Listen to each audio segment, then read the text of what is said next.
Welcome to unique method for success. Friends, December 31 ಎಲ್ಲರೂ ಒಂದೊಂದು hope ಇಟ್ಕೊಂಡಿದ್ರಿ. ಸೊ ನಾನು ನಿಫ್ಟಿ ಲೆವೆಲ್ಸ್ ಅಂತೂ ಕೊಟ್ಟಿದ್ದೆ. ಇವಾಗ ಡಿಸೆಂಬರ್ 31 ಸ್ಪೆಷಾಲಿಟಿ ಏನಪ್ಪಾ ಅಂದ್ರೆ weekly expiry, monthly expiry, yearly expiry, right? So ಹಾಗನ್ಬಿಟ್ಟು ನಮ್ಗೆ ಎಕ್ಸ್ಪೆಕ್ಟೇಷನ್ ಇರ್ಬೇಕು. ಸೊ ಎಲ್ಲ ಒಟ್ಟಿಗೆ ಬಂದಿದೆ ಅಂದ್ರೆ ಹೈಯೆಸ್ಟ್ ಪ್ರಾಫಿಟ್ ಮಾಡ್ತೀವಿ ಅಂತ. ಮಾರ್ಕೆಟ್ ಅಲ್ಲಿ ಆಪರ್ಚುನಿಟಿ ಇರ್ಬೇಕಲ್ವಾ ಪ್ರಾಫಿಟ್ ಮಾಡೋದಕ್ಕೆ? ಎಸ್, ಪ್ಲಾನಿಂಗ್ ಮಾಡ್ಬೇಕು. ನಿನ್ನೆ ಪ್ಲಾನಿಂಗ್ ಮಾಡ್ಕೊಂಡಿದ್ವಿ. ಅದ್ರ ಪ್ರಕಾರ ಇವತ್ತು ಯಾರೆಲ್ಲ ಆಕ್ಷನ್ ತಗೊಂಡಿದ್ರೆ ಡೆಫಿನೆಟ್ ಆಗಿ ಪ್ರಾಫಿಟ್ ಮಾಡಿರ್ತೀರಾ ಅಂತ ನನ್ನ ಒಂದು ಭರವಸೆ. ಸೊ ಹಾಗೆ ಯಾರೆಲ್ಲ ಪ್ರಾಫಿಟಬಲ್ ಟ್ರೇಡ್ ಮಾಡಿದ್ದೀರಾ, ಕಂಗ್ರಾಟ್ಸ್. ಅದ್ರ ಜೊತೆಗೆ ನೋಡಿ, ಇವತ್ತು ನೀವು ಟೆಲಿಗ್ರಾಮ್ ನ ಎಕ್ಸ್ಪೆಕ್ಟ್ ಮಾಡ್ತಾ ಇರ್ತೀರಾ.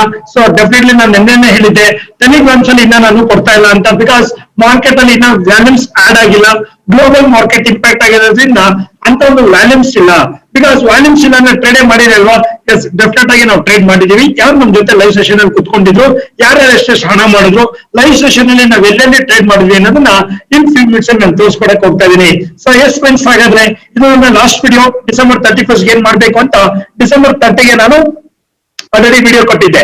ಅದ್ರ ಪ್ರಕಾರ ಏನೇನ್ ಮಾಡಿದ್ವಿ ಅಂತ ನೋಡೋಣ. ಯಾರೆಲ್ಲ ಈ ವಿಡಿಯೋ ನೋಡಿಲ್ಲ ಅಂದ್ರೆ ಫಸ್ಟ್ ಈ ವಿಡಿಯೋ ನೋಡಿ, ಅವಾಗ ನೆಕ್ಸ್ಟ್ ವಿಡಿಯೋನ ನೋಡಿದಾಗ ನಿಮ್ಗೆ ಅರ್ಥ ಆಗುತ್ತೆ. ಸೊ ಫಾರ್ ಎಕ್ಸಾಂಪಲ್ ನೋಡಿ, ಆ ಒಂದು ವಿಡಿಯೋದಲ್ಲಿ ನಾನು ಏನ್ ಕೊಟ್ಟಿದ್ದೆ ಅಂದ್ರೆ ಇವತ್ತು ಮಾರ್ಕೆಟ್ ಅಲ್ಲಿ 14,020 ಅನ್ನೋದು ಅಪ್ಸೈಡ್ ಅಲ್ಲಿ ಟ್ರೆಂಡ್ ಚೇಂಜ್ ಪಾಯಿಂಟ್ ಆಗುತ್ತೆ. ಆ ಪಾಯಿಂಟ್ ಬಂದಾಗ ವೆರಿ ವೆರಿ ಕೇರ್ ತಗೊಳ್ಳಿ. ಇನ್ನು ಗ್ಯಾಪ್ ಡೌನ್ ಆಯ್ತು ಅಂದ್ರೆ ಮಾರ್ಕೆಟ್ 13,960 ವೆರಿ ವೆರಿ ಇಂಪಾರ್ಟೆಂಟ್ ಆಗುತ್ತೆ. ಇಲ್ಲಿಂದ ಬೌನ್ಸ್ ಬ್ಯಾಕ್ ಆಗುತ್ತೆ. ಇದನ್ನ ಟ್ರೆಂಡ್ ಚೇಂಜ್ ಪಾಯಿಂಟ್ ಅಂತ ಫಸ್ಟ್ ಕನ್ಕ್ಲೂಷನ್ ಕೊಟ್ಬಿಡ್ತೀನಿ. ಟ್ರೆಂಡ್ ಚೇಂಜ್ ಪಾಯಿಂಟ್ ಅಂತ ಹೇಳಿದ್ರೆ ಆ ಒಂದು ಪಾಯಿಂಟ್ ಇಂದ market 507 minimum 80 to 100 points move ಆಗುತ್ತೆ ಅಂತ. ಹಾಗಾದ್ರೆ ಇವತ್ತು ಆ ಟ್ರೆಂಡ್ ಚೇಂಜ್ ಪಾಯಿಂಟ್ ವರ್ಕ್ ಆಗಿದೆ ನಾವು ಕೊಟ್ಟರು ಅನಾಲಿಸಿಸ್. ಅದ್ರ ಪ್ರಕಾರ ನೀವು ಎಷ್ಟು ಮಟ್ಟಿಗೆ ಟ್ರೇಡ್ ಮಾಡಿದ್ರಿ ಅಂತ ನೋಡಕ್ ಹೋಗೋಣ. ಸೊ ರೈಟ್ ಫ್ರೆಂಡ್ಸ್, ಹಾಗಾದ್ರೆ so once again welcome to Nifty technical analysis. ನೋಡಿ, ನೆನ್ನೆ ಮಾರ್ಕೆಟ್ ಅಲ್ಲಿ ನಾವೇನ್ ಡಿಸ್ಕಸ್ ಮಾಡ್ದಂಗೆ ಇವತ್ತು ಫಸ್ಟ್ ಪಾಯಿಂಟ್ ನಾವು ಕೊಟ್ಟಿದ್ವಿ. ಗ್ಯಾಪ್ ಅಪ್ ಆಯ್ತು ಅಂದ್ರೆ 14,020 ಹತ್ರ ಓಪನ್ ಆಗುತ್ತೆ ಅಂತ. ಗ್ಯಾಪ್ ಡೌನ್ ಆದ್ರೆ 20 to 30 ಪಾಯಿಂಟ್ ಅಂತ. ಎಸ್, ನಿನ್ನೆ ಕ್ಲೋಸಿಂಗ್ ಪ್ರೈಸ್ ಗೆ ಕಂಪೇರ್ ಮಾಡಿದ್ರೆ ಸೊ ನಾರ್ಮಲ್ ಆಗಿ ಒಂದು ಗ್ಯಾಪ್ ಡೌನ್ ಆಯ್ತು. ಈ ಒಂದು ಗ್ಯಾಪ್ ಡೌನ್ ಆಗಿದ ತಕ್ಷಣ ನಮ್ಮ ಒಂದು 960 ಏನ್ ಟ್ರೆಂಡ್ ಚೇಂಜ್ ಪಾಯಿಂಟ್ ಅಂತ ಕೊಟ್ಟಿದ್ದೆ, ಆ ಪಾಯಿಂಟ್ ಇಂದ ನೋಡಿ ಒಂದು ಗುಡ್ ಮೂವ್ಮೆಂಟ್ ಆಗಿದೆ. ಅಗೇನ್ ಮಾರ್ಕೆಟ್ ಅಲ್ಲಿ ಬಂತು. ಮಾರ್ಕೆಟ್ ಅದೇ 960 ಫುಲ್ ಡೇ ನೀವು ನೋಡಿದ್ರೆ 960 ಇಂದ 420 ಆ ರೇಂಜ್ ನ ಬಿಟ್ಟು ಹೋಗಿಲ್ಲ. ನಾನು ನಿಮ್ಗೆ ಏನ್ ಹೇಳಿದ್ದೆ, 14,020 ಬ್ರೇಕ್ ಆಯ್ತಾ, ಅಲ್ಲಿಗೆ ಮಾರ್ಕೆಟ್ ಆಲ್ ಟೈಮ್ ಹೈ ಹೋಗಿ ನಿಂತ್ಕೊಳ್ಳುತ್ತೆ 14,150 ವರ್ಗೂ. ಆ ಚಾನ್ಸ್ ನ ಇವತ್ತು ನಿಫ್ಟಿ ಕೊಟ್ಟಿಲ್ಲ. ಅಗೇನ್ ಮಾರ್ಕೆಟ್ ಇಲ್ಲಿಂದ ಫಾಲ್ ಆಯ್ತು ಅಂದ್ರೆ ನಮಗೆ ಬರುವಂತದ್ದೇ 13,960 ಅಂತ ನಾವು ಕೊಟ್ಟಿದ್ದೆ. ಎಸ್, ಹಾಗಾದ್ರೆ ಇವತ್ತು ಹೋಲ್ ಟೈಮ್ ಮಾರ್ಕೆಟ್ ನೀವು ನೋಡೋದಾದ್ರೆ 80% ಆಫ್ ದ ಮಾರ್ಕೆಟ್ ಇಲ್ಲೇ ಟ್ರೇಡ್ ಆಗ್ತಾ ಇತ್ತು. ಸರ್, ಆಪ್ಷನ್ಸ್ ಮಾಡೋರಿಗೆ ಅವಕಾಶ ಆಯ್ತಾ? ಡೆಫಿನೆಟ್ ಆಗಿ ಆಪ್ಷನ್ಸ್ ಅಲ್ಲಿ ಇವತ್ತು ನಿಫ್ಟಿಯಲ್ಲಿ ಟ್ರೇಡ್ ಮಾಡೋರಿಗೆ ಅವಕಾಶ ಇರಲಿಲ್ಲ. ಬ್ಯಾಂಕ್ ನಿಫ್ಟಿಯಲ್ಲಿ ಟ್ರೇಡ್ ಮಾಡೋರಿಗೆ ತುಂಬಾ ಅವಕಾಶ ಇತ್ತು. ಬಿಕಾಸ್ ಇವತ್ತು ನಿಫ್ಟಿ ಮತ್ತೆ ಬ್ಯಾಂಕ್ ನಿಫ್ಟಿ ಎರಡು ಸ್ವಲ್ಪ ಆಪೋಸಿಟ್ ಡೈರೆಕ್ಷನ್ ಅಲ್ಲಿ ಇತ್ತು, ವೇವ್ಸ್ ಕೊಟ್ಟಿಲ್ಲ. ಹಾಗಾಗಿ ಮಾರ್ಕೆಟ್ ಅಲ್ಲಿ ಬ್ಯಾಂಕ್ ನಿಫ್ಟಿಲಿ ಅವಕಾಶ ಇತ್ತೆ ಹೊರತು ನಿಫ್ಟಿಲಿ ಇರ್ಲಿಲ್ಲ. ಹೆಂಗ್ ಸರ್ ಗೊತ್ತಾಯ್ತು ನಿಮ್ಗೆ? ಏನಾದ್ರು ಫಸ್ಟ್ ಹೇಳಿದ್ರ? ಎಸ್, ಲೈವ್ ಸೆಷನ್ ಅಲ್ಲಿ ನಮ್ ಸ್ಟೂಡೆಂಟ್ ಗೆ ಫಾರ್ ಎಕ್ಸಾಂಪಲ್ ಇವತ್ತು ನಾವು ಈ ಒಂದು ರೇಂಜ್ ಬಿಟ್ಟು ಇವತ್ತು ಮಾರ್ಕೆಟ್ ಹೋಗೋದಿಲ್ಲ, ಟ್ರೇಡ್ ಮಾಡಬೇಡಿ ಅಂತ ಬೆಳಿಗ್ಗೆ 9:40ಕ್ಕೆ ನಮ್ಮ ಅಡ್ವಾನ್ಸ್ ಟೆಕ್ನಿಕಲ್ ಅನಾಲಿಸಿಸ್ ಅಲ್ಲಿ ನಿಮ್ಗೆ ಹೇಳ್ಕೊಟ್ಟಿತ್ತು. ಹಾಗಾಗಿ ಇವತ್ತು ನಮ್ಮ ಸ್ಟೂಡೆಂಟ್ಸ್ ಮ್ಯಾಕ್ಸಿಮಮ್ ನಿಫ್ಟಿಯಲ್ಲಿ ಟ್ರೇಡ್ ಮಾಡಿರಲ್ಲ, ಕಡಿಮೆ ಮಾಡಿರ್ತಾರೆ. ಹಾಗೂ ಆ ಒಂದು ವೇಳೆ ಮಾಡಿದ್ರು ನಾವು ಯಾರೆಲ್ಲ ಮಾಡಿದ್ರು ಅಂದ್ರೆ ಈ ಒಂದು ಪಾಯಿಂಟ್ ಅಲ್ಲಿ ಸಖತ್ತಾಗಿ ಹಣ ಮಾಡಿದ್ವಿ. ಈ ಒಂದು ಕ್ಯಾಂಡಲ್ ಅಲ್ಲಿ ಪ್ಲಸ್ ಈ ಒಂದು ಕ್ಯಾಂಡಲ್ ಅಲ್ಲಿ ತುಂಬಾ ಹಣ ಮಾಡಿದ್ದು ಈ ಒಂದು ಕ್ಯಾಂಡಲ್ ಅಲ್ಲಿ. ನಿಮ್ಗೆ ಅನ್ನಿಸ್ತಾ ಇದೆ ಏನು ಈ ವಿಡಿಯೋದಲ್ಲಿ ಬರೀ ದೊಡ್ಡ ದೊಡ್ಡ ಕ್ಯಾಂಡಲ್ ಹಾಕ್ಬಿಟ್ಟು ತೋರಿಸ್ತಾ ಇದ್ದಾನೆ ಅಂತಲ್ಲ? ಎಸ್, ಡೆಫಿನೆಟ್ ಆಗಿ ನಿಮ್ಗೆ ಆ ಕ್ಯೂರಿಯಾಸಿಟಿ ಇರುತ್ತೆ. ವಿಡಿಯೋ ನೋಡ್ತಾರೋ ಯಾರೇ ಲೈವ್ ಪಾರ್ಟಿಸಿಪೆಂಟ್ ಇರ್ಬೋದು, ಇವತ್ತು ಮಾರ್ನಿಂಗ್ ಇಂದ ನನ್ನ ಜೊತೆ ಯಾರು ಕುತ್ಕೊಂಡಿದ್ರಿ ಈ ಒಂದು ಪಾಯಿಂಟ್ ನ ನೀವು ಇಲ್ಲಿ ಕಮೆಂಟ್ ಮಾಡಿ. ಬಿಕಾಸ್ ನಾವು ಇವತ್ತು ಬೆಳಗ್ಗೆನೆ ಡಿಸೈಡ್ ಮಾಡಿದ್ವಿ this are trend change point of the day ಅಂತ. ಆ ಪಾಯಿಂಟ್ ಅಲ್ಲಿ ಎಲ್ಲೂ ಬರ್ಲಿಲ್ಲ. ಇಲ್ಲೆಲ್ಲ ಯಾರೆಲ್ಲ ಎನ್ಕ್ಯಾಶ್ ಮಾಡ್ಕೊಂಡ್ರಿ ಅವ್ರೆಲ್ಲರಿಗೂ ಕಂಗ್ರಾಟ್ಸ್ ಲೈವ್ ಸೆಷನ್ ಕುತ್ಕೊಂಡು. ಬಿಕಾಸ್ ಕೆಲವೊಂದು SMS ನ ನಾನು ನಿಮ್ಗೆ ಕನ್ವೈ ಮಾಡಕ್ ಆಗಲ್ಲ.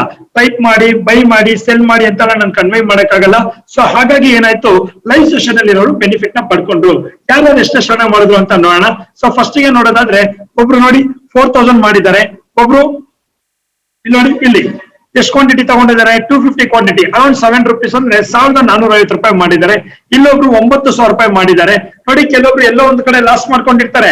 ಅಗೇನ್ ಒಂದು ಇಲ್ಲೂ ಲೈವ್ ಸೆಷನ್ ಬಂದಾಗ ಇಲ್ಲೂ ಸಹ ಹಣನ ಬೌನ್ಸ್ ಬ್ಯಾಕ್ ಮಾಡ್ಕೊಂಡಿರೋರು ಇದ್ದಾರೆ. ಸೊ ನೋಡ್ಕೊಳ್ಳಿ, ಇಲ್ಲಿ ಇವರೊಬ್ರು ಮಾಡಿದ್ದಾರೆ ನೋಡಿ 1,500 ಕ್ವಾಂಟಿಟಿ ₹1.70 ತಗೊಂಡು 4 ರೂಪಾಯಿಗೆ ಮಾರಿದ್ದಾರೆ. ಅಂದ್ರೆ ನಿಯರ್ಲಿ ಒಂದು 2,000 rupees 3,000 rupees ಪ್ರಾಫಿಟ್ ಮಾಡಿದ್ದಾರೆ.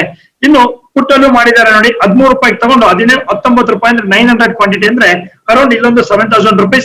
ಇದು ಲೈವ್ ಅಲ್ಲಿ ಕುತ್ಕೊಂಡು ನಾನು ನಿಮ್ಗೆ ಹೇಳ್ಕೊಡಕ್ಕಾಗುತ್ತೆ. ನೋಡಿ, ಅದೇ ತರ ಯಾರೆಲ್ಲ ಇನ್ಸ್ಟ್ರಕ್ಷನ್ ನ ತಿಳ್ಕೊಳ್ತೀರಾ ರಾಂಗ್ ಟ್ರೇಡ್ ಮಾಡಿದ್ರೆ ಡೆಫಿನೆಟ್ ಆಗಿ ಅವರು ಲಾಸ್ ಮಾಡ್ಕೊಂಡಿರ್ತಾರೆ. ನೋಡಿ ಇವತ್ತು ನಮ್ಮ ಸ್ಟೂಡೆಂಟ್ ಅಲ್ಲಿ ಒಂದು 70 ಮೆಂಬರ್ಸ್ ನಮ್ ಜೊತೆ ಕೂತ್ಕೊಂಡು ಟ್ರೇಡ್ ಮಾಡಿದ್ರೆ ಯಾರೋ ಒಬ್ರು ಇಬ್ರು ಮಾತ್ರನೇ ಲಾಸ್ ಮಾಡ್ಕೊಂಡಿದ್ದಾರೆ. ಆರ್ ಎಲ್ಸ್ ಯಾರೆಲ್ಲ ಇನ್ಸ್ಟ್ರಕ್ಷನ್ ಫಾಲೋ ಮಾಡಿದ್ರು ಮಿನಿಮಮ್ 10,000, 20,000, 30,000 ಇಂದ ಮ್ಯಾಕ್ಸಿಮಮ್ 60,000 ವರೆಗೂ ಅರ್ನ್ ಮಾಡಿದ್ರು. ಸೊ ಫಾರ್ ಎಕ್ಸಾಂಪಲ್ ನೋಡಿ ಇಲ್ಲಿ ಅದಕ್ಕೆ ನಿಮ್ಗೆ ಲಾಸ್ ತೋರಿಸ್ತಾ ಇದೀನಿ, ಇಯರ್ ಎಂಡ್ ಅಲ್ವಾ. ಸೊ ನೋಡ್ಕೊಳ್ಳಿ ಇಲ್ಲಿ ನೋಡಿ ಕೆಲವೊಬ್ರು ನಾವ್ ಹೇಳಿದ ತಕ್ಷಣ ಎಂಟ್ರಿ ಎಕ್ಸಿಟ್ ಮಾಡಿದ್ದಾರೆ, good profit. Each and every trade ಅಲ್ಲಿ ಎಂಟ್ರಿಂದ 10,000 ರೂಪಾಯಿ ಅಂದ್ರೆ it's A good momentum. So highest ಅಂದ್ರೆ ನೋಡಿ ಇಲ್ಲೊಬ್ರು ಟ್ರೇಡ್ ಮಾಡಿದ್ದಾರೆ, ದಿಸ್ ಹೈಯೆಸ್ಟ್ ಇವತ್ತು 44,000 rupees ಮಾಡಿದಾರ. ಇನ್ಸ್ಟ್ರಕ್ಷನ್ಸ್ ಪ್ರಕಾರ ಮಾರ್ಕೆಟೇ ಇಲ್ಲ ಅಂತ ಹೇಳಿದ್ರು ಹಣ ಮಾಡಕ್ಕಾಗುತ್ತೆ ಮೈ ಡಿಯರ್ ಫ್ರೆಂಡ್ಸ್. ಆದ್ರೆ ನಿಮ್ಗೆ ಈ ಲೆವೆಲ್ಸ್ ಗೊತ್ತಿದ್ರೆ ಮಾತ್ರ ಟ್ರೇಡ್ ಮಾಡಕ್ಕಾಗುತ್ತೆ, ಇಲ್ಲ ಅಂದ್ರೆ ಗೊತ್ತಾಗೋದಿಲ್ಲ. ಸೊ ರೈಟ್, ಎಷ್ಟೋ ಜನ ಕೇಳ್ತಾ ಇದ್ರಿ ಸರ್ ನಾವು ಈ ತರ ಎವ್ರಿ ಡೇ ಹಣ ಮಾಡ್ಬೋದಾ, ಮಾರ್ಕೆಟ್ ಅಲ್ಲಿ ಮೂವ್ಮೆಂಟ್ ಇದ್ರು ಇಲ್ಲ ಅಂದ್ರು ಡೆಫಿನೆಟ್ ಆಗಿ ಮಾಡ್ಬೋದು. ಅದಕ್ಕೆ ಅಂತ ನಾವು ಅಡ್ವಾನ್ಸ್ ಟೆಕ್ನಿಕಲ್ ಅನಾಲಿಸಿಸ್ ಅಂತ ಒಂದು ಕ್ಲಾಸ್ ನ ಮಾಡ್ತೀವಿ. ಆ ಒಂದು ಸೆಷನ್ ಅಲ್ಲಿ ನಾನು ಇವಾಗ ನಿಮ್ಗೆ ತೋರಿಸುವಾಗ ನಿಮ್ಗೆ ಅನ್ನಿಸ್ತಾ ಇದೆ ಈ ಕ್ಯಾಂಡಲ್ ಹೇಗೆ ಪರ್ಟಿಕ್ಯುಲರ್ ಆಗಿ ಹೇಳಿದೆ ಅಂದ್ರೆ ಬಿಫೋರ್ ಹ್ಯಾಪನಿಂಗ್ ನೀವು ಸಹ ಹೇಳಕ್ಕಾಗುತ್ತೆ, ನೀವು ಹಣ ಮಾಡಕ್ಕಾಗುತ್ತೆ. ಫಾರ್ ಎಕ್ಸಾಂಪಲ್ ಇಲ್ಲಿ ಹಣ ಇನ್ವೆಸ್ಟ್ಮೆಂಟ್ ಮಾಡಿದೀರಾ ಅನ್ಕೊಳ್ಳಿ, ಎಷ್ಟೊಂದ್ ಜನ ಇಲ್ಲಿಂದ ಫಾಲ್ ಆಗುತ್ತೆ ಅಂತ ನಿಮ್ಗೆ ಗೊತ್ತಾಗ್ಲಿಲ್ಲ ಅನ್ಕೊಳ್ಳಿ, ಇಲ್ಲಿ ನೀವು ಒಂದು 50 ರೂಪಾಯಿ ಬೈ ಮಾಡಿ 100 ರೂಪಾಯಿ ಲಾಭ ಕೊಟ್ಟಿಲ್ಲ ಅನ್ಕೊಳ್ಳಿ, ಹೇಗೆ 50 ರೂಪಾಯಿ ಬಂತ. ಎಸ್, ಸ್ಟಾಕ್ ಮಾರ್ಕೆಟ್ ಅಲ್ಲಿ ಎಂಟ್ರಿ ಜೊತೆಗೆ ಎಕ್ಸಿಟ್ ಗೊತ್ತಿರೋ ಮಾತ್ರನೇ ಸಕ್ಸಸ್ ಮಾಡ್ಕೊಳಕ್ಕಾಗುತ್ತೆ. ಸೊ ಹಾಗಾಗಿ my dear friends advance class ಮಾಡ್ತಾ ಇದೀವಿ ನೆಕ್ಸ್ಟ್ ಲೆವೆಲ್ ಅಲ್ಲಿ. ಸೊ ಇಟ್ಸ್ ಫಸ್ಟ್ ಒಂದು ಹೊಸ ಕಾನ್ಸೆಪ್ಟ್ ಅಲ್ಲಿ ಮಾಡ್ತಾ ಇದೀವಿ. ಯಾರಿಗೆಲ್ಲ ಸ್ಟಾಕ್ ಮಾರ್ಕೆಟ್ ಅಲ್ಲಿ ದೊಡ್ಡ ಕನಸಿದೆ, ಗುರಿ ಇಟ್ಕೊಂಡಿದ್ದೀರಾ, ಅಚೀವ್ ಮಾಡಲೇಬೇಕು ಅಂತ ಇದ್ರೆ ನೆಕ್ಸ್ಟ್ ಇಯರ್ ಅಲ್ಲಿ ಏನಾದ್ರು ಒಂದು ಬಿಗ್ ಫೈನಾನ್ಷಿಯಲ್ ಗೋಲ್ ಇಟ್ಕೊಂಡಿದ್ರೆ ಡೆಫಿನೆಟ್ ಆಗಿ ಯೂನಿಫೈಡ್ ಟ್ರೇಡ್ ಫಾರ್ ಸಕ್ಸಸ್ ನಿಮ್ಗೆ ಹೆಲ್ಪ್ ಮಾಡುತ್ತೆ. ಸೊ ಅದು ಅವ್ಯ ಹೇಗೆ ಅಂತ ಹೇಳಿದ್ರೆ ನಿಮ್ಗೆ ರೈಟ್ ಟೈಮ್ ಅಲ್ಲಿ ಇಲ್ಲೇ ಎಂಟ್ರಿ, ಇಲ್ಲೇ ಎಕ್ಸಿಟ್ ಜೊತೆಗೆ ನಮ್ಮ ಎಕ್ಸ್ಪೀರಿಯನ್ಸ್ ನ ನಿಮಗೆ ಶೇರ್ ಮಾಡಿ ನಿಮ್ಮ ಲೈಫ್ ಅಲ್ಲಿ ಫೈನಾನ್ಷಿಯಲ್ ನ ನೆಕ್ಸ್ಟ್ ಲೆವೆಲ್ ತಗೊಂಡು ಹೋಗುತ್ತಾ ಒಂದು ಸಪೋರ್ಟ್ ನಾವು ಮಾಡ್ತೀವಿ ಅಂತ ಹೇಳ್ತಾ, ಎಸ್ ಹಾಗಾದ್ರೆ ಇನ್ನು ಸ್ಟಾಕ್ಸ್ ಕಡೆ ಹೋಗೋಣ. ಸ್ಟಾಕ್ಸ್ ನಾನು ಕೊಟ್ಟಿದ್ದೆ, ಕೆಲವೊಂದು ಸ್ಟಾಕ್ಸ್ ಏನೇನಾಗಿದೆ ಅಂತ ನೋಡಿ ಇಲ್ಲಿ. ಇನ್ನು ನಾವು ಸ್ಟಾಕ್ಸ್ ಕಡೆ ನೋಡೋದಾದ್ರೆ ಇವತ್ತು ನಾವೇನ್ ಕೊಟ್ಟಿದ್ದೆ ನಾನು LNT, escort, Cipla wrong entry ಕೊಟ್ಟಿದ್ದೆ, ಬಂದಿಲ್ಲ ಬಿಡಿ. LNT, ಸೊ LNT ನಲ್ಲಿ ಲಾಸ್ ಆಗಿದೆ, LNT ನಲ್ಲಿ ಲಾಸ್ ಆಗಿದೆ, ಒಂದು 6 rupees ಲಾಸ್ ಆಗಿದೆ. ಹಾಗೆ ರಿಲಯನ್ಸ್ ಅಲ್ಲಿ ಒಂದು 7 rupees. ಟೋಟಲ್ ಆಗಿ ನಿನ್ನೆ ಆಪ್ಷನ್ಸ್ ಯಾರೆಲ್ಲ ಈಕ್ವಿಟಿ ಮಾಡಿದ್ರು 13 rupees ಲಾಸ್ ಆಗಿದೆ. ಇನ್ನು TCS ನೀವು ನೋಡೋದಾದ್ರೆ ಬ್ಯೂಟಿಫುಲ್ ಆಗಿ ಮಾರ್ಕೆಟ್ ಅಲ್ಲಿ ಬಂದಿದೆ ನೋಡಿ. TCS ಕಂಪನಿ ನೀವು ನೋಡಿ, ಆಲ್ ಟಾರ್ಗೆಟ್ ರೀಚ್ ಕಾಣಿಸ್ತಾ ಇದೆಯಾ? ಆಲ್ ಟಾರ್ಗೆಟ್ ರೀಚ್ ನಾವು ಎಷ್ಟು ಕೊಟ್ಟಿದ್ವಿ? ಅರೌಂಡ್ 2950. ಅಂದ್ರೆ ಯಾರು TCS ನ ಪಾರ್ಟಿಸಿಪೇಟ್ ಮಾಡಿದ್ರೆ 48 ಪಾಯಿಂಟ್ ರಿಂದ 50 ಪಾಯಿಂಟ್ ಪ್ರಾಫಿಟ್ ಮಾಡಕ್ಕಾಗುತ್ತೆ. ಓವರ್ ಆಲ್ 3 ಮಾಡೋದಕ್ಕೆ ಮಿನಿಮಮ್ ಕ್ಯಾಪಿಟಲ್ ಅಲ್ಲಿ ಮಾಡಿದ್ರೆ ಓವರ್ ಆಲ್ 35 rupees ಈ ಒಂದು ವಿಡಿಯೋದಲ್ಲಿ ಪ್ರಾಫಿಟ್ ನ ಎನ್ಕ್ಯಾಶ್ ಮಾಡ್ಕೊಂಡಿದ್ದೀರಾ. ಯಾರೆಲ್ಲ ಈ ಒಂದು ನ್ಯೂ ಇಯರ್ ಎಂಡ್ ಅನ್ನ ಈ ರೀತಿ ಒಂದು ಪ್ರಾಫಿಟ್ ಅಲ್ಲಿ ಕ್ಲೋಸ್ ಮಾಡ್ಕೊಂಡಿದ್ದೀರಾ, ಎಲ್ಲರಿಗೂ ಕಂಗ್ರಾಟ್ಸ್. ಈ ಒಂದು ಹೋಪ್ ಹೀಗೆ ಇರಲಿ. ನಾಳೆ ಅಂದ್ರೆ ನೆಕ್ಸ್ಟ್ ಇಯರ್ಸ್ಗೆ ನಾಳೆಗೆ January 1st ಅಲ್ವಾ, December 2021 one of the good year start ಆಗ್ತಾ ಇದೆ. ನಿಮ್ಮ ಲೈಫ್ ಅಲ್ಲಿ ಏನೆಲ್ಲ ಒಂದು ದೊಡ್ಡ ಡ್ರೀಮ್ ಇಟ್ಕೊಂಡಿದ್ರಿ, ಸೊ ಲಾಸ್ಟ್ ಇಯರ್ ಅಲ್ಲಿ ಅಲ್ವಾ ಅಚೀವ್ ಮಾಡಿದಿರೋ ಇಲ್ವಾ ಗೊತ್ತಿಲ್ಲ. ಇಲ್ಲಿಂದ ಎನಿ ಬಿಗ್ ಫೈನಾನ್ಷಿಯಲ್ ಕಮಿಟ್ಮೆಂಟ್ ಅಥವಾ ಬಿಗ್ ಫೈನಾನ್ಷಿಯಲ್ ನ ಒಂದು ಡ್ರೀಮ್ ಇಟ್ಕೊಳ್ಳಿ. ಸ್ಟಾರ್ಟ್ ಮಾಡ್ಬೇಕಾ? ಯೂನಿಕ್ವೆಲ್ ಜೊತೆ ನೀವು ಸ್ಟಾರ್ಟ್ ಮಾಡಿ ನಿಮ್ಮ ಒಂದು ಡ್ರೀಮ್ ನ ಅತಿ ವೇಗವಾಗಿ ಹಾಗೆ ಬೇಗ ಹೇಗೆ ಅಚೀವ್ ಮಾಡ್ಬೇಕು ಅಂತ ಕೆಲವೊಂದು ನಮ್ಮ ಸ್ಟ್ರಾಟಜಿ ಮುಖಾಂತರ ನಿಮ್ಗೆ ಹೇಳ್ಕೊಡಕ್ ಹೋಗ್ತಾ ಇದೀವಿ. ಸೊ ರೈಟ್, ಹಾಗಾದ್ರೆ ನಾಳೆ ಮಾರ್ಕೆಟ್ ಅಲ್ಲಿ ಹೇಗಿರುತ್ತೆ? ಸೊ ಕೆಲವೊಬ್ಬರಿಗೆ ಸೆಂಟಿಮೆಂಟ್ ಇರುತ್ತೆ ಅಲ್ವಾ. ಫಸ್ಟ್ ಹೇಳ್ತಾ ಇದೀನಿ, ಈ ಒಂದು ಯೂಟ್ಯೂಬ್ ವಿಡಿಯೋ ನಿಮ್ಗೆ ಈ ಒಂದು ಇನ್ಫಾರ್ಮೇಶನ್ ಇಷ್ಟ ಆಗಿದೆ ಅಂದಾಗ ಸೊ ಎಸ್ ಯೂಸ್ಫುಲ್ ಆಗ್ತಾ ಇದೆ ಅಂದ್ರೆ ದಯವಿಟ್ಟು ಕಮೆಂಟ್ ಮಾಡಿ, ಈ ಒಂದು ಚಾನೆಲ್ ನ ಲೈಕ್ ಮಾಡಿ, ಶೇರ್ ಮಾಡಿ. ಬಿಕಾಸ್ ಈ ಒಂದು ಕನ್ನಡದಲ್ಲಿ ಇರೋದ್ರಿಂದ ಹಣ ಮಾಡೋದು ಪ್ರತಿಯೊಬ್ಬರಿಗೂ ಕೊಡ್ಬೋದಲ್ಲ. ಸೊ ನೀವು ನ್ಯೂ ಇಯರ್ ಗೆ ಯಾರೋ ಒಬ್ಬರಿಗೆ ಒಂದು ಪಾರ್ಟಿ ಕೊಡಿಸ್ಬೇಕು, ಗಿಫ್ಟ್ ಕೊಡ್ಬೇಕು, ಫೈನಾನ್ಷಿಯಲ್ ಹೆಲ್ಪ್ ಮಾಡ್ಬೇಕು ಅಂತಿದ್ರೆ ಡೆಫಿನೆಟ್ ಆಗಿ ಒಂದು ವಿಡಿಯೋ ಲಿಂಕ್ ನ ಕೊಡಿ. ಅವ್ರ ಲೈಫ್ ಅಲ್ಲಿ ನೆಕ್ಸ್ಟ್ ಲೆವೆಲ್ ಫೈನಾನ್ಷಿಯಲ್ ಚೇಂಜ್ ಆಗುತ್ತೆ ಅಂತ ಹೇಳ್ತಾ, ಸೊ ರೈಟ್ ಫ್ರೆಂಡ್ಸ್ ಹಾಗಾದ್ರೆ ನಾಳೆ ಮಾರ್ಕೆಟ್ ಅಲ್ಲಿ ನೋಡೋಣ. ನೋಡಿ ಫಸ್ಟ್ ಗೆ ನಾಳೆ ನೋಡೋದಾದ್ರೆ ಗ್ಲೋಬಲ್ ಮಾರ್ಕೆಟ್ ಇಂಪ್ಯಾಕ್ಟ್ ನಾಳೆನೂ ಇರುತ್ತೆ. ಪ್ಲೀಸ್ ಯಾರಿಗೆಲ್ಲ ಒಂದು ಸೆಂಟಿಮೆಂಟ್ ಇರುತ್ತೆ, ಫಸ್ಟ್ ಡೇ ನಾನು ಪ್ರಾಫಿಟ್ ಮಾಡ್ಬೇಕು, ವರ್ಷ ಪೂರ್ತಿ ಪ್ರಾಫಿಟ್ ಮಾಡ್ತೀನಿ, ಫಸ್ಟ್ ಡೇ ಲಾಸ್ ಆಗ್ಬಿಟ್ರೆ ವರ್ಷ ಪೂರ್ತಿ ಲಾಸ್ ಆಗ್ಬಿಡ್ತೀನಿ, ಈ ತರ ಆಬ್ಜೆಕ್ಟ್ ಯಾರಿಗಾದ್ರೂ ಇದ್ರೆ ಪ್ಲೀಸ್ ಟ್ರೇಡ್ ಮಾಡಕ್ ಹೋಗ್ಬೇಡಿ, ಸ್ವಲ್ಪ ಅವಾಯ್ಡ್ ಮಾಡಿ. ಬಿಕಾಸ್ ನಾಳೆನೂ ಇದೇ ತರ ವ್ಯಾಲ್ಯೂಸ್ ಇರಲ್ಲ, ಸೈಡ್ ವೇಸ್ ಅಲ್ಲಿ ಇರುತ್ತೆ. ಬೆಟರ್ ಬಿಕಾಸ್ ಒಬ್ಬೊಬ್ಬರಿಗೆ ಸೆಂಟಿಮೆಂಟ್ ಇರುತ್ತಲ್ವಾ, ಆ ಒಂದು ಸೆಂಟಿಮೆಂಟ್ ನ ಬ್ರೇಕ್ ಮಾಡ್ಕೊಂಬೇಡಿ, ಇಯರ್ ಪೂರ್ತಿ ಫೀಲ್ ಆಗ್ಬೇಡಿ, ಜಸ್ಟ್ ಎಂಜಾಯ್ ದ ಡೇ. ನಾಳೆ ಅಂತ ಮಾರ್ಕೆಟ್ ಮೂವ್ಮೆಂಟ್ ಇರೋದಿಲ್ಲ. ಸೊ ಆದ್ರೂ ಕೆಲವೊಂದು ಲೆವೆಲ್ಸ್ ಕೊಟ್ಟಿರ್ತೀನಿ, ಆ ಲೆವೆಲ್ಸ್ ಬಂದಾಗ ಸ್ವಲ್ಪ ರಿಸ್ಕ್ ತಗೊಂಡು ಟ್ರೇಡ್ ಮಾಡಿ. ಸೊ ಹಾಗಾದ್ರೆ ನೋಡೋಣ ಏನಾಗುತ್ತೆ ಅಂತ. ಮಾರ್ಕೆಟ್ ಇವತ್ತೇನು ಈ ಒಂದು ರೇಂಜ್ ಬಾಂಡ್ ಅಲ್ಲೇ ಇತ್ತು, it's called range bond. Next ಏನ್ ಆಗ್ಬೇಕು ಅನ್ನೋದಕ್ಕೆ ಡಿಸಿಷನ್ ತಗೊಳ್ತಾ ಇದೆ ಮಾರ್ಕೆಟ್. ಒಂದ್ ಪಾಯಿಂಟ್ ಆಫ್ ವ್ಯೂ ನೋಡೋದಾದ್ರೆ ಮಾರ್ಕೆಟ್ ಅಲ್ಲಿ 80% ಇವತ್ತು ಕನ್ಫರ್ಮೇಶನ್ ಕೊಟ್ಟಿದೆ, ನಾಳೆ ಒಂದು ಬಿಗ್ ಫಾಲ್ ಆಗ್ತಾ ಇದೆ ಅಂತ. ರೈಟ್, ಸೊ ಏನಪ್ಪಾ ಮಾರ್ಕೆಟ್ ಅಲ್ಲಿ ನಾಳೆ ತಾನೇ ಖುಷಿಯಾಗಿರೋ ಅಂದ್ಬಿಟ್ಟು, ಹೌದು ನೀವು ಇನ್ವೆಸ್ಟರ್ ಅಂದ್ರೆ ಮಾರ್ಕೆಟ್ ಫಾಲ್ ಆದ್ರೆ ಎದುರ್ಕೊಳ್ಬೇಕು. ಆಸ್ ಎ ಆಪ್ಷನ್ ಟ್ರೇಡರ್ ಇದೀರಾ ಅನ್ಕೊಳ್ಳಿ, ಯಾಕೆ ಎದುರ್ಕೊಳ್ತೀರಾ? ಪುಟ್ ಆಪ್ಷನ್ಸ್ ನ ಬೈ ಮಾಡಿ, ಬಿಂದಾಸ್ ಆಗಿ ಹಣ ಮಾಡಿ. ರೈಟ್, ಹಾಗಾದ್ರೆ ಯಾವ ಲೆವೆಲ್ಸ್ ಅಲ್ಲಿ ಅಂತ ನೋಡೋಣ. ಸೊ ಜಸ್ಟ್ ಫ್ರೆಂಡ್ಸ್ ನೋಡಿ, ನಿಫ್ಟಿ ಲೆವೆಲ್ಸ್ ಕೊಡಕ್ಕಿಂತ ಮುಂಚೆ ನಾಳೆ ಕೆಲವೊಂದು ಸ್ಟಾಕ್ಸ್ ನಿಮ್ಗೆ ರೆಕಮೆಂಡ್ ಮಾಡ್ತಾ ಇದೀನಿ. ಎಸ್, ಮಾರ್ಕೆಟ್ ಅಷ್ಟು ಸ್ಟ್ರಾಂಗ್ ಆಗಿ ಬೀಳ್ತಾ ಇದೆ ಅಂದ್ರೆ ಯೂಶಲಿ ಮಾರ್ಕೆಟ್ ಬಿದ್ದಾಗ ಮಾರ್ಕೆಟ್ ರೈಸ್ ಆಗುತ್ತೆ ಅಂದ್ರೆ IT ಸೆಕ್ಟರ್ಸ್ ಏನಾಗುತ್ತೆ, ಫಾಲ್ ಆಗುತ್ತೆ. ಮಾರ್ಕೆಟ್ ನಲ್ಲಿ ಹ್ಯೂಜ್ ಫಾಲ್ ಅಂತ ಎಕ್ಸ್ಪೆಕ್ಟ್ ಮಾಡ್ತಾ ಇದೀವಿ ಅಂದ್ರೆ IT ಸೆಕ್ಟರ್ ರೈಸ್ ಆಗುತ್ತೆ. ಇಟ್ಸ್ ಸೆಂಟಿಮೆಂಟ್ ಅಲ್ಲಿ ಹಾಗೆ ಇರುತ್ತೆ. ನಾಳೆ ಇನ್ಫೋಸಿಸ್ ಗೆ ಸ್ವಲ್ಪ ಪ್ರಿಯಾರಿಟಿ ಕೊಡಿ. It's A good stock. ನಾಳೆ ಈ ಒಂದು ಪ್ರೈಸ್ ನ ಬ್ರೇಕ್ ಆಯ್ತು ಅಂದ್ರೆ ನಾಳೆ ಟಾಪ್ ಗೇನರ್ ಆಗಿ ನಿಂತ್ಕೊಳ್ಳುತ್ತೆ ಇನ್ಫೋಸಿಸ್. ಹಾಗೆ ಬಜಾಜ್ ಆಟೋನು ಅಷ್ಟೇನೆ ನಿಮ್ಗೆಲ್ಲ ಫೈಂಡ್ ಮಾಡಿ ಕೊಟ್ಟಿರುವಂತದ್ದೇ. ಮೂರು ಸಹ ನಾಳೆ ಈ ಲೆವೆಲ್ಸ್ ನ ಬ್ರೇಕ್ ಮಾಡ್ತು ಅಂದ್ರೆ ನಾಳೆ ಟಾಪ್ ಗೇನರ್ ಅಲ್ಲಿ ನಿಂತ್ಕೊಳ್ತಾರೆ. ಸೊ ಯಾವ್ದು ಮಿಸ್ ಮಾಡಬೇಡಿ. ಪ್ರಿಯಾರಿಟಿ ಅಂತ ಕೊಡೋದಾದ್ರೆ ಇನ್ಫೋಸಿಸ್, ಬಿಕಾಸ್ ನಿಮ್ಗೆಲ್ಲಾನು ಗೊತ್ತಿರುತ್ತೆ. ಇನ್ಫೋಸಿಸ್ ಪ್ರಿಯಾರಿಟಿ ಕೊಡಿ. ಡೌನ್ ಸೈಡ್ ನೋಡೋದಾದ್ರೆ ರಿಲಯನ್ಸ್ ವೆರಿ ವೀಕ್ ಇದೆ. Reliance and Apollo hospital, ACC. ನಾಳೆ ಇಂಪಾರ್ಟೆಂಟ್ ಕೊಡೋದಾದ್ರೆ ACC ಗೆ ಫಸ್ಟ್ ಪ್ರಿಯಾರಿಟಿ ಕೊಡಿ. ಮಾರ್ಕೆಟ್ ಫಾಲ್ ಆಯ್ತು ಅಂದ್ರೆ ನಾಳೆ ಟಾಪ್ ಲೂಸರ್ ACC ನೇ. ಹಾಗಾಗಿ ರಿಲಯನ್ಸ್ ಸ್ವಲ್ಪ ಕಮೆಂಟ್ ನೋಡ್ತಾ ಇರಿ. ರಿಲಯನ್ಸ್ ಇನ್ ಅಪೋಲೋ ಹಾಸ್ಪಿಟಲ್. ಇನ್ನು ನಿಫ್ಟಿ ಕಡೆ ಬರೋದಾದ್ರೆ ನೋಡಿ, ನಾಳೆ ಮಾರ್ಕೆಟ್ ಇವಾಗ ಏನ್ ನಿಂತ್ಕೊಂಡಿದೆ ಈ ಒಂದು ಪಾಯಿಂಟ್ ನೋಡೋದಾದ್ರೆ ನಾಳೆ ಒಂದು ಗ್ಯಾಪ್ ಡೌನ್ ಅಂತಾನೆ ಹೇಳ್ಬೋದು. ನೋ ಗ್ಯಾಪ್ ಅಪ್ ಅಥವಾ ಪ್ಲಾನ್ ಎ ಪ್ಲಾನ್ ಬಿ ಏನು ಇಲ್ಲ. ಮಾರ್ಕೆಟ್ ನಾಳೆ ಗ್ಯಾಪ್ ಡೌನ್ ಅಂತ ಹೇಳ್ತೀವಿ. 930 ದಿಸ್ ಗ್ಯಾಪ್ ಡೌನ್ ಆಗುವಂತ ಪಾಯಿಂಟ್ಸ್ ವೆರಿ ಇಂಪಾರ್ಟೆಂಟ್ ಇದೆ. 930 ಸೇಮ್ ನಿನ್ನೆಗೆ ನಾವು ಮಾತಾಡ್ತಾ ಇದ್ವಿ 960 ಟ್ರೆಂಡ್ ಚೇಂಜ್ ಪಾಯಿಂಟ್ ಅಂತ.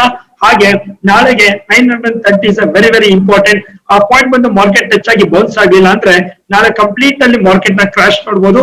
870 820 ವರೆಗೂ ನಾಳೆ ಮಾರ್ಕೆಟ್ ನ ನಾವು ನೋಡಬಹುದು. ಎಸ್, ಸೆಂಟಿಮೆಂಟ್ ಅಲ್ಲಿ ಏನಿದೆಯೋ ಗೊತ್ತಿಲ್ಲ. This a very strong level of the technical ಅಂತ ಇದೀನಿ. 13,930 ಬ್ರೇಕ್ ಆಯ್ತು ಅಂದ್ರೆ ನಾಳೆ 870 ವಿತ್ ಇನ್ ಕ್ಯಾಂಡಲ್ಸ್ ಅಲ್ಲಿ ಬಂದ್ಬಿಡುತ್ತೆ. 870 ಇಂದ 820 ಮೇಜರ್ ಸಪೋರ್ಟ್ ತಗೊಳುತ್ತೆ. ಇದು ಮಾರ್ಕೆಟ್ ಗ್ಯಾಪ್ ಡೌನ್ ಆದಾಗ ನಾಳೆ ಮಾರ್ಕೆಟ್ ಈ ಒಂದು ಗ್ಯಾಪ್ ಡೌನ್ ಆದಾಗ. ಇನ್ನ ಗ್ಯಾಪ್ ಅಪ್ ಆಯ್ತು ಅನ್ಕೊಳ್ಳಿ. ಎಸ್, ಗ್ಯಾಪ್ ಅಪ್ ಆದ್ರೂ ನಾರ್ಮಲ್ ಆಗಿ ಇವತ್ತಿನ ತರನೇ. ಸೊ 14,020 ಹತ್ರ ಮಾರ್ಕೆಟ್ ಕ್ಲೋಸ್ ಆಗುತ್ತೆ. ಸೊ ಓಪನಿಂಗ್ ಆಗ್ಬೋದು. ಆ ಪಾಯಿಂಟ್ ಅಲ್ಲಿ ಓಪನ್ ಆದ್ರೂ ನಾಳೆನೂ ಅಷ್ಟೇನೆ 14,020 is very important trend change point. ಆ ಲೆವೆಲ್ ಬ್ರೇಕ್ ಆದ್ರೆ ಮುಂದಕ್ಕೆ ಹೋಗುತ್ತೆ, ಅದರ್ವೈಸ್ ಮುಂದಕ್ಕೆ ಹೋಗೋದಿಲ್ಲ. ಹಾಗಾಗಿ ಸೊ ನಾಳೆ ಮಾರ್ಕೆಟ್ ಅಲ್ಲಿ 14,020 ಬ್ರೇಕ್ ಆದಾಗ ಮತ್ತೆ ಅಗ್ರೆಸಿವ್ ಟ್ರೇಡ್ ಮಾಡಕ್ ಸ್ಟಾರ್ಟ್ ಮಾಡಿ. 14,100 14,170 ದಿಸ್ ಆರ್ ದ ಮೇಜರ್ ನಾಳೆ ಅಪ್ ಟ್ರೆಂಡ್ ಲೆವೆಲ್ಸ್ ಅಂತ ಕರಿತಾ ಇದೀನಿ. ಸೊ ಹಾಗಾದ್ರೆ ಫೈನಲ್ ಕನ್ಕ್ಲೂಷನ್ ಏನಪ್ಪಾ ಅಂತ ಹೇಳಿದ್ರೆ ನಾಳೆ ಮಾರ್ಕೆಟ್ ಗ್ಯಾಪ್ ಡೌನ್ ಆಯ್ತು ಅನ್ಕೊಳ್ಳಿ. 13,930 ಇದನ್ನ ನಾವು ಟ್ರೆಂಡ್ ಚೇಂಜ್ ಪಾಯಿಂಟ್ ಆಗಿ ಕರಿತೀವಿ. ಇನ್ ಕೇಸ್ ಗ್ಯಾಪ್ ಅಪ್ ಆಗೋ ಯಾವುದೇ ಒಂದು ಸಿಂಪ್ಟಮ್ಸ್ ತೋರಿಸ್ತಾ ಇಲ್ಲ.